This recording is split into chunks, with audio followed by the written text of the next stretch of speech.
So for this class, you're reading a few excerpts from Aristotle's Nichomachean Ethics. And even if this is your first philosophy class, I'm sure you've heard the name Aristotle before. He's one of the most famous ancient Greek philosophers. You might have also heard of Plato or Socrates, and Aristotle comes after both of these figures. So he lived sometime between 384 and 322 BCE. He was a physician, he was a scientist, he was a tutor of Alexander the Great, and he wrote on more or less every sort of subject in philosophy, including on ethics.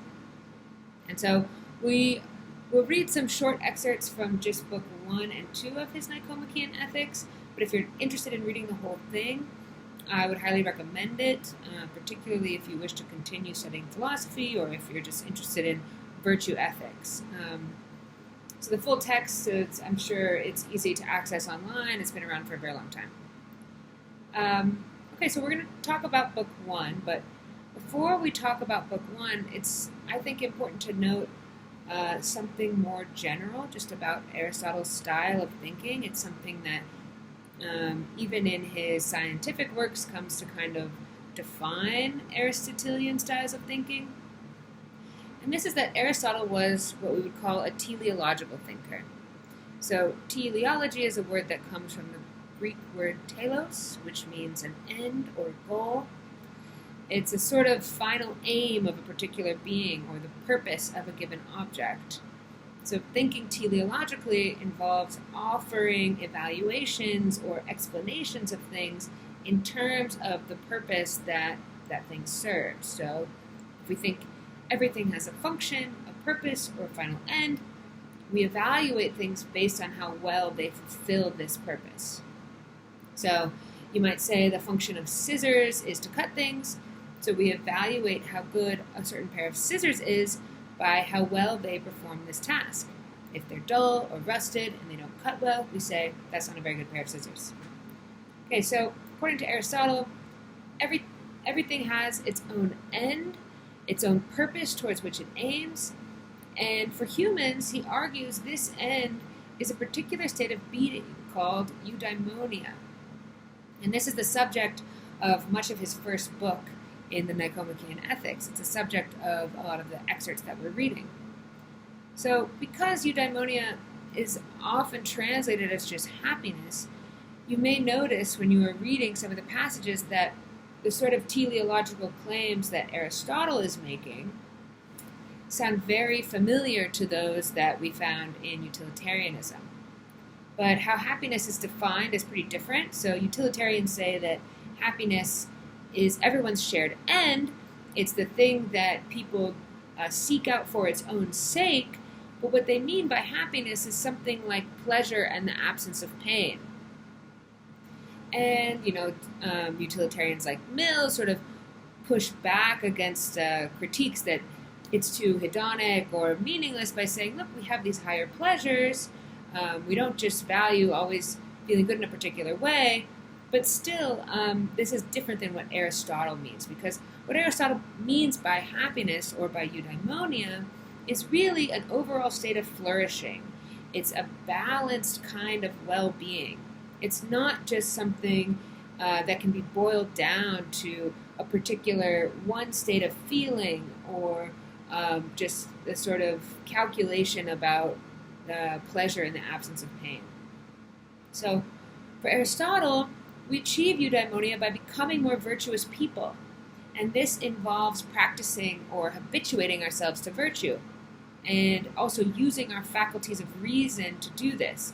He says, of course, every animal wants to live, wants to eat, wants to grow, wants to reproduce, but what makes humans unique is their faculty for reason. And so this must be an essential part of human flourishing. So, just to recap very simply, Aristotle says eudaimonia, which we find translated as happiness, is the end goal for all humans. It's a state of flourishing and well-being. And this state is achieved through both acting virtuously and cultivating our virtues, sort of possessing more virtues, which requires the use of reason. So in book 2, he moves on to defining virtue more clearly, distinguishing between types of virtue, and explaining how we practice virtue. So first he says there are two types of virtue. There's moral virtue and intellectual virtue. And intellectual virtue we get through learning, we get through instruction. And moral virtue we get through practice. And so how we practice virtue is also very, very important to Aristotle here.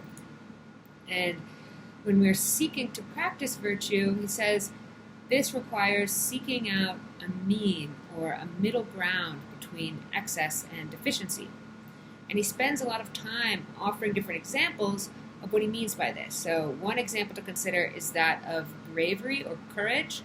So when faced with a threat, you might say that someone who just automatically flees is displaying cowardice, while someone who maybe rushes headfirst into danger without thinking about it or without any kind of self-regard is acting pretty foolishly or rashly. And so the virtue of courage is actually somewhere in the middle ground between these two extremes. And this is crucial to Aristotle's ethical thought. It's often referred to as the doctrine of the golden mean.